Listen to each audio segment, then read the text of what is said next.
नमस्कार दोस्तों, welcome to concept academy math channel. तो आज के इस वीडियो में हम आयतन निकालना सीखेंगे कि जब कोई दो ठोस को आपस में जोड़कर एक नया वस्तु बनाया जाता है तो उसका आयतन हम कैसे निकाल सकते हैं। जैसे आपने बेलन का आयतन, शंकु का आयतन अलग अलग निकालने का फार्मूला जाना होगा और उसका आयतन भी निकाल सकते हैं। लेकिन क्या होगा अगर जब अर्धगोले और बेलन को जोड़ दिया जाए, शंकु और बेलन को जोड़ दिया जाए, उससे प्राप्त जो वस्तु मिलेगा उसका आयतन हम कैसे निकाल सकते हैं। तो चलिए स्टार्ट करते हैं। आपको एक क्वेश्चन दिख रहा होगा जिसमें दिया हुआ है, एक ठोस खिलौना एक अर्धगोले के आकार का है जिस पर एक लंबवृत्तीय शंकु आरोपित है। इस शंकु की ऊंचाई 2 सेंटीमीटर है और आधार का व्यास 4 सेंटीमीटर है। इस खिलौने का आयतन निर्धारित कीजिए। ठीक है, तो पहले इतना क्वेश्चन हमने पढ़ा है तो इसका फिगर बना लेते हैं। बोला एक अर्धगोला है, अर्धगोला के ऊपर क्या है, एक शंकु है।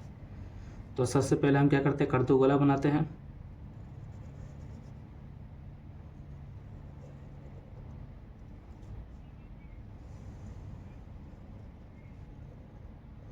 तो ये हमने एक अर्धगोला बना लिया, इसके ऊपर क्या है, एक शंकु है।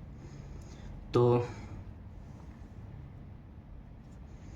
शंकु कुछ इस प्रकार से बन गया अर्धगोला और इसके ऊपर शंकु। बोला है कि शंकु की ऊंचाई 2 सेंटीमीटर है। तो ये जो ऊंचाई है यहाँ से लेकर के यहाँ तक की 2 सेंटीमीटर है और इसका जो व्यास है, आधार जो त्रिज्या है, ये कितना है, 4 सेंटीमीटर है। तो यहाँ पे लिखते हैं, देखिए यहाँ पे अर्धगोला का व्यास और शंकु का व्यास क्या होगा, बराबर होगा, क्योंकि एक दूसरे के ऊपर रखा हुआ है तो दोनों का व्यास बराबर होगा। तो यहाँ पे लिखेंगे हम अर्धगोले का व्यास बराबर शंकु का व्यास।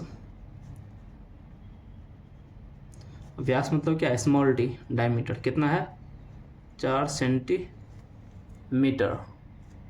ठीक है, 4 सेंटीमीटर है। तो त्रिज्या क्या हो जाएगा, आर क्या हो जाएगा, इसका आधा, 4/2 बराबर 2 सेंटीमीटर। तो त्रिज्या कितना हो गया, 2 सेंटीमीटर। तो ये जो त्रिज्या है ये 2 सेंटीमीटर हो गया। तो देखिए, तो यहाँ से यहाँ तक की दूरी क्या होगी, यहाँ से यहाँ तक की दूरी भी क्या होगी, 2 सेंटीमीटर होगी, क्योंकि अर्धगोला है ना। तो ये इस अर्धगोले का सेंटर है, केंद्र है, और केंद्र से ये जो परिधि होती है इसकी दूरी कितनी होती है, त्रिज्या के बराबर होती है। तो यहाँ से लेकर के यहाँ तक की दूरी कितनी हो जाएगी, 2 सेंटीमीटर हो जाएगी, त्रिज्या के बराबर ही। ये त्रिज्या कितना है, 2 सेंटीमीटर। तो यहाँ से लेकर के यहाँ तक की दूरी क्या हो जाएगी, 2 सेंटीमीटर। ठीक है, तो हमें बोला है कि इस खिलौने का आयतन निर्धारित कीजिए। तो ये जो खिलौना बना है इसका आयतन क्या होगा, अर्धगोले का आयतन प्लस शंकु का आयतन। तो यहाँ पे लिखते हैं हम खिलौने का आयतन बराबर अर्धगोले का आयतन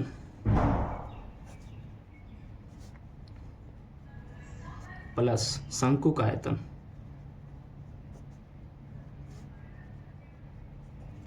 तो अर्धगोले के आयतन का फॉर्मूला क्या होता है, देखिए जब पूरा गोला होगा तो उसका फॉर्मूला होता है 4/3 पाई आर क्यूब। लेकिन जब आधा अर्धगोला है तो 2/3 होगा, 2/3 पाई आर क्यूब। प्लस शंकु के आयतन का फॉर्मूला होता है 1/3 पाई आर स्क्वायर एच। तो 2/3 पाई की जगह पर रख देते हैं 3.14 और आर कितना है, 2, तो 2 का क्यूब प्लस 1/3 3.14 आर स्क्वायर, 2 का स्क्वायर, एच कितना है, 2 है।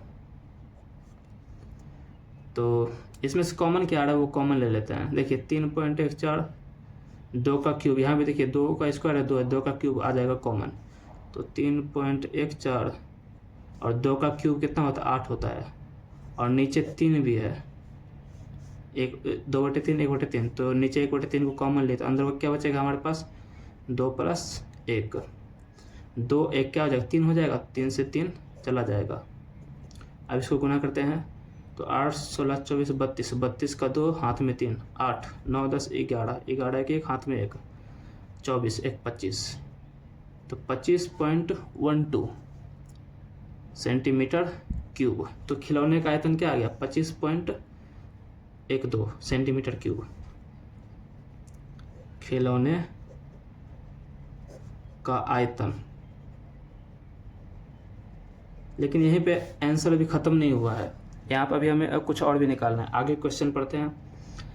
क्वेश्चन में हमें दिया हुआ है कि यदि एक लंब वृत्तीय बेलन इस खिलौने के परिगत हो, तो देखिए परिगत मतलब इस खिलौने के बाहर हो, मतलब कि ये जो खिलौना है एक बेलन के अंदर हमने रख दिया है, ठीक है।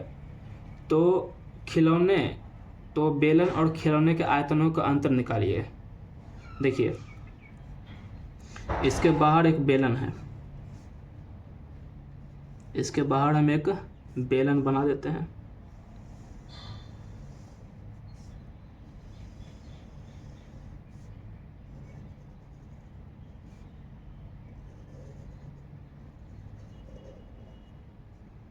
इसके बाहर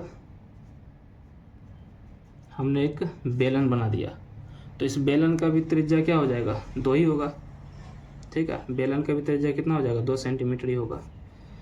तो और बेलन का ऊंचाई क्या होगा? 2 + 2, यहाँ से यहाँ तक की ऊंचाई, यहाँ से यहाँ तक की 4 हो जाएगा, 4 सेंटीमीटर।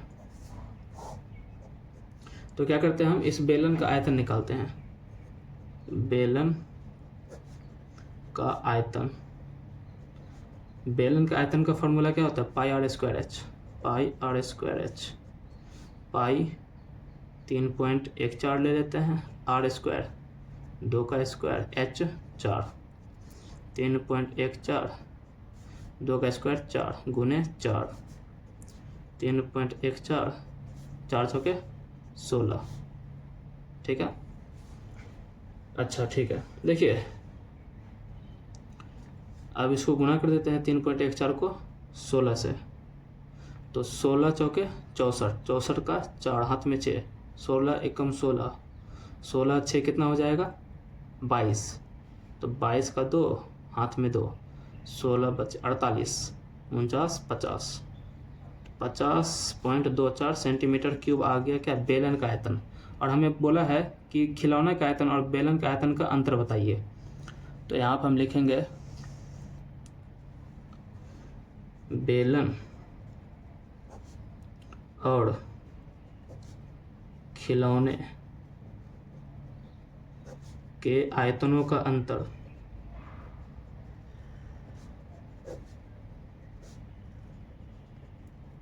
क्या होगा? ज़्यादा किसका है? बेलन का आयतन का ज़्यादा है, तो बेलन का आयतन में से इस खिलौने का आयतन घटा देते हैं, ठीक है।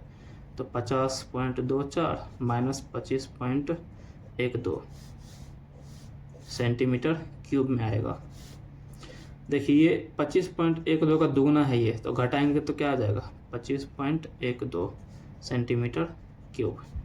तो यही हमारा आंसर हो गया, ठीक है।